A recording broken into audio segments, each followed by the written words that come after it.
За тэгэхээр яг одоо энэ хурлын эрцийг иргэд олон нийт маш сайн хараасаа гэж би хүсэж байна.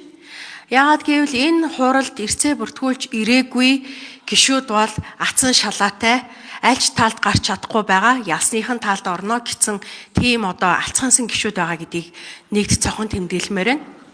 Хоёрдугаарт би одоо энд орж ирсэндээ маш их харамсаж байна. Энэ танхимд орж ирсэндээ.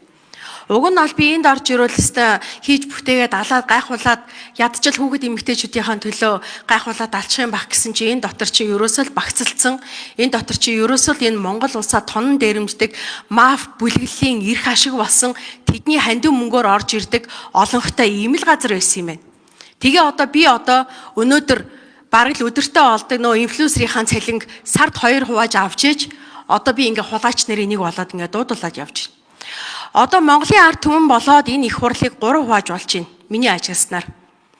Эрх ашигын талд үхэн хатан үйлчилж байгаа ард түмэн болоод ус их хурлын гишүүд юу ч мэдгүй дунд нь эргэлзээд гайхаад тэнэгэлзээд аль нь зүү юм болоо гэд гайхаж байгаа иргэд болон ус их хурлын гишүүд.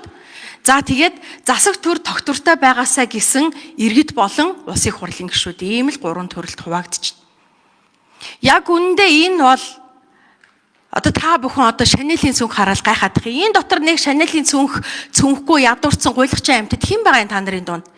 Уучлаарай. Монголын төр засагт орсон Хэмбуганч баяжаад зүгээр би наад захын жишээ хэлье. Энэ Улаанбаатар хотын бүсэд байгаа хамгийн том энэ үнэтэй метр квадрат нь 8-9 саяар үнэлэгдэх энэ орд харш хотхон таунууд чи хэнийх юм бэ? Улсын хурлын гишүүд та нарт биш үү? Хөдөө орон нутагт аймагт сумд нь яваад очихоор 5 оттой аюу айтайхан буудлаа ингээл яваад арна. Гэхдээ энэ манай цагаангуйн буудал, энэ манай тэргуйн буудал, тэр гүшиний буудал гэж байждаг. Гэхдээ энэ бүх юмны чинь мөнгөний тоолох юм бол уучлаарай. Юун Шанелийн цүнх, юун 17 саяын бүгч үү дээ. Тэгээ ийм байж нэх мэдэн бодлаад мэдхгүй гинөө хонгорчуудын дүр тоглоод байгаа та нарыг хараад би үнэхээр гутарж байна. За би энд түрүү орж ирээд харамссан гэдэг энэ үгний гол шалтгаан бол яагаад харамссан бэ гэвэл аливаа зүйлийг үннийг боддоор мэдэх ямар гачлантай байдаг юм бэ? Энэ үннийг мэдчихэд хэлж чадахгүй суух. Хэлэхээр улам ард түмний хүмүүсийн дайсан болох бүр ямар гачлантай юм бэ гэдгийг л мэдэж сууж байна. Тэгэхээр Монгол ардын намынхаа өнгөрсөн хугацаанд та нар дангаараа засаглаж ирсэн. Та нар дангаараа засаглахдаа бүх ард түмний боломжийг урдуур нь орж хулгайлдаг. Бүх хөгжлийн сан, жидүү, боловсролын сан юу байдгийг концесс тендер бүх юма та нар хувааж авдаг. Энэ өнөөдөр болж байгаа энэ хурал, энэ гадаа болж байгаа жигсаал бол ерөөсөө л энэ та нарын энэ атгах санаа, энийг хувааж авах гэсэн одоо худлаа биш шүү дээ. Та нар хин чин ажлын албаа гүйлгээд боловсролын сайд, соёлын сайд, эрүүл мэндийн сайд, уул уурхай сайд болох гээд хин чин зам тээвэр дээр очих гээд ингэ явж байгаа чинь хинд ч хэлт байгаа шүү дээ. Би ард түмэнд үнэхээр энэ юу болоод байгааг нь мэдгүй байгаа ард түмэнд хэлхийн тулд би энэ одоо микрофоныг авсан. Би нэг мөс 1 минутаа авмаар байна. За тэгээд Монголын ард түмэн татвараа төлж чадахгүй зовж яхад MCS энэ том Монголын орд баялаг стратегийн ордуудыг хуу хамдаг газрууд яхаараа хуулийн хийдлэр нөөтийн татврын орлогоос тэглүүлээд хөнгөлүүлээд байдаг юм бэ? Тэгсэн мөртлөө өнөөдөр бүгдээрээ шахуу ил цагаандаа гараад энэ эрх ашгийг хамгаалаад сууж ээж дандаа ард түмний нэрийг барина. Дандаа ард түмэн ядуурсан доройтсон ууландаа хүрснийг гайхна. Гэхдээ хаан ч та нарын тэр эрх ашиг байгаад байгаа юм. Би шудраг хэлээд би та нарын аль ч биш учраас хэний ч дэмжлэгээр энд орж ирээгүй учраас надад ингэж хэлэх зориг байгаа юм. Тэгээ одоо тэр төсөв мөсөө хизээ байдлаасаа бид нар 2 триллион төгрөг, 1 биллион төгрөг, 1 миллион төгрөг гэж яриад байдаг байсан. Лодой самбаг гүшвэнэ. Би таны ачаар энэ англи монгол тооны одоо хэлхийг бас сурж аваад байж гэн. Гэхдээ уг нь бол триллион гээл тэгвэл шууд доллараар хөрвүүлчтэй. За тэгэхээр бас ер нь бол ард иргэд энд юу болоод байгааг ойлгоосой гэдгийг үнэхээр хүсэж байна. За тэгээд энэ өөр өөрсдийнх нь том эрх мэдлэр дулдуудад авцсан том орд баялагийнх нь ордууд эрх ашиг нь хөдөлж байгаа бүх гишүүд энд нэгэн цул болоод цөм болоод энэ нэг хүнээрээ туг дахиад буух гэж байгаа шүү. Энэ хүн өнөөдөр буух суух нь юусоо сонирн биш. Гагцгүй ингэсний дараа энэний дараа хэн энд гарч ямар үйл ажиллагаа явагдаж Юун төрөнд гишүүдийнхэн уур зөөцөл игдэг санаа зовнуулсан игдэг үргэсэндээ чин сэтгэлээсээ уучлал хүсэж байна. Хоёрдугаарт Монгол Улсын их хурлын гишүүд монгол хэлээр зөв бичээд зөв уншаад зөв сонсоод сурчих хэрэгтэй. Би маш тодорхой хэлсэн шүү дээ. Сурах шүү гэж анхааруулж байгаа.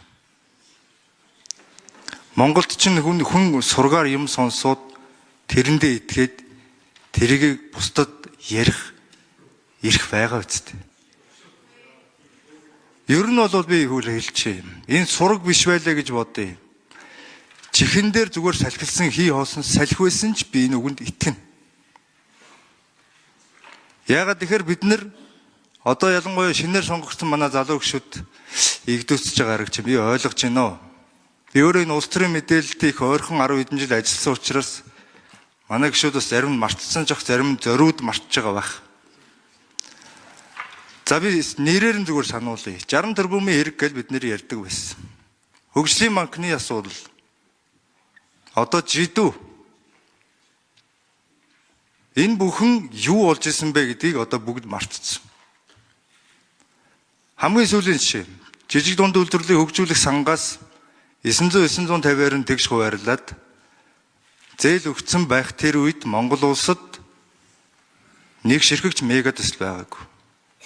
Өнөөдөр улсын 14 мегатесл, хотын 24 мегатесл. Хичнээн триллион. Хэдэн 10 триллион. Бидэн 100 триллионы асуудал яригдчихэж байгаа. Би тийм учраас энэ сургандаа итгэж байгаа. Итгэснийг минь уучлаарай гэж хэлж байгаа. Тийм учраас манай гишүүд бас ингээд нэг юм хэрвээ үнэхээр бичлэг энэ төр үзээд ойлгодгүй болвол одоо жинхэнэ парламент муухай харагдана гэдэг чинь тэрэн дээр л харагдана шүү дээ. Сонссон үгээ ойлгодгүй. Чуулган дээр хэлцэж байгаа асуудлаа ойлгодгүй. Тэ. Одоо намайг нэг парламентыг муухай харагдууллаа гэж ярих гэдэг шиг байна. Парламентын тоогоо мэдхгүй гишүүдийг харахаар л муухай харагдаж байгаа шүү дээ. Парламент ямар үед муухай харагддаг, хурал дээр хүн суухгүй байхад муухай харагдаж байгаа. За энэ эмэгтэйчүүдтэй одоо хэрэлдээд байлтаж байна шүү дээ. Төвөгтэй ч юм уу. Ер нь бол үгүй сонссон үгээ ойлгож ярьцгаа. За би үгээ болчдгийн билүү энэ ч одоо ямар хэцүү.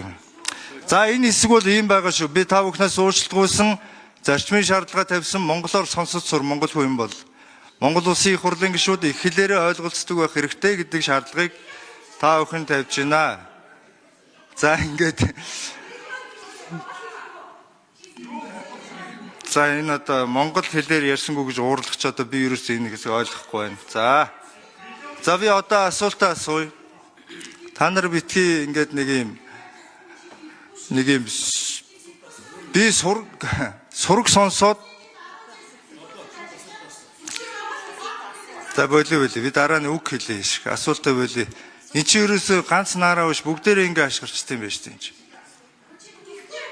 За болив би яг ийм хэрүүл дээрсээ дургу. За боллоо.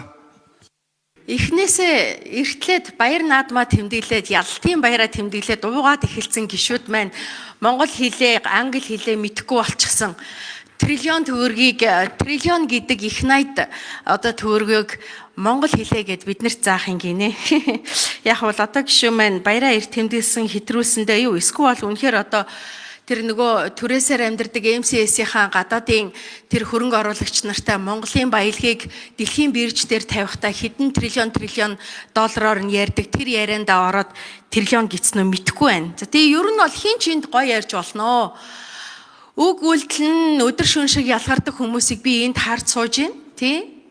Гэхдээ одоо үннийг хэлэхэд одоо тэгэл барилгын компани ажилд оруулах гал тендер хусчих гал Монгол Ардын намтай өдөр шөнөгүй хүзүүсээрээ холбогдоод өдөр болгон ариг тамхи ханхлуулаад явдаг манай зарим гишүүд ч гэсэн байна шүү дээ. Өнөөдөр л гинт мундаг хүмүүс болчих гин. Тэгээ ер нь ийм байт юм аа. Үнэн хэдий хүчтэйч цаг хугацааны боол гэдгийг. Тэгээ үннийг харамсалтай нь хожимдсон хойно нь мэдж гасалдаг нь хүний муу зам байдیں۔ Тэгэхээр өнөөдөр бол яг ингээд олонхоороо ингээд нэг хүнээрээ туг дахиад өөртөө ариухан гигээхэн бурхны бүрэлбаанууд ард нь үлдэж гин. Хоёрдугаар ээлж нь хоолндоо орох гээд ялтын баяраа тэмдэглээд ууж идээд тулгаад явцгааж гин. Энд андашгүй хажуугаар нь гарахаар айрагтаар сүнгнээд байгаа өчнөө хүмүүс байна. За юу гэтээ нэрийг хэлээд явах. За тэгээд биш үү те ийм байна. Эцэст яг одоо энэ өнөөдрийн энэ нөхцөл байдал бол та нар зүгээр л хожим мэдэрнэ. Би яагаад энийг хэлж байгаа вэ гэхээр энэ бүр протоколд үлдэг. Дор хаяж 5 жилийн дараа, 10 жилийн дараа, 20 жилийн дараа энэ Наара гэд балаа хүүхэн чи өстө үннийг хэлж ийсэн юм бэ шүү гэд хар толгоогоо хаг шаахан холгүй иргэд тэр үед намайг дурсан санах болно. Би маш сайн мэдэж байна. Тэр үед дундаж давхраг гэдэг юм хомстоод харин жинхэнэ Монголын баялагийг хуу тоногсод болон тэдний баялагын тэр одоо их усүрээсээ босгосон арх тамхи ундааны үйлдвэрийг одоо хүлжүүлдэг тэдний хэрэглэгчд болсон иргэд гэсэн ийм хоёр л төрөлтэй иргэдтэй байх юм биш үү манай монголчууд. За тэгээ бас нийлж байна. Одоо сошиал дээр төсвийн мөнгө 2 дахин нэмэгдсэн байна энэ төр гэдэг байгаа. Орлого нэмэгдэнэ гэдэг чинь сайн л зүйл шүү дээ. Яагаад урд нь энэ орлого нэмэгддэггүй байсан юм? Зүгээр шатандаа хувааж цавчдаг байсан болол энэ орлого нэмэгддэггүй байсан байгаа байхгүй. Оюун эрдэнэ ерөнхий сайдын алдаа бол зүгээр шатанд нь чимээгүй цавчаад өгөхийн оронд энийг энд төвлөрүүлээд энэ хідэн их наядаар нэмэгдүүлсэн харагдуулаад ингээд энэ уус их орныхоо төлөө энэ монополуудтай энэ мафиудтай тэмцснийхаа л гоорыг өнөөдөр амсаж байна. Тэгээ эцэст нь хэлэхэд одоо энэ санал хураалтыг ил тод хийх ёстой. Үгснээсээ айгаад идэв. Тэр хинэн бүлэглэлийн талд конопо дараад, хинэн худалдагдсан талдаа конопо дараад, хинэн ад үзэгдэх зоригтой байгаа юм, хинэн гэрвшиж гимшээд байгаа юм. Тэрийг арт түмэн хараг. Тэр хууччул, тэр хуучны ахрагчууд тэр чимээгүй дундаа хийгээд нууцаар саналаа хураагаад энэ Монголын баялагийг монополуудад, мафиудад өгсөн байдаг юм байна. Тэгвэл одоо тэхээ болио бүгдээрээ. Илээр саналаа хураая. Иргэд олон нийт өөрсдийнх нь сонгосон төлөөлөл нь айл тайлд хэрхэн яаж өгж байгаа юм. Тэр нь өнөөдөр зөв буруу туйлын байх албагүй. Гэхдээ цаг хугацаанд харагдана. Тийм учраас ил санал хураалт явуулах ёстой. Тэр ард үзэгдэн үү яан уу тэр ерөөсөө өнөөдөр сонирн биш. Тэгэхээр санал хураалтыг ил явуулах нь зарчмын асуудал шүү. Энэ дээр бол би үнэхээр зарчмын асуудлыг иргэд олон нийт ч гэсэн ил санал хураалтыг дэмжээсэй гэж хүсэж байна. За баярлалаа.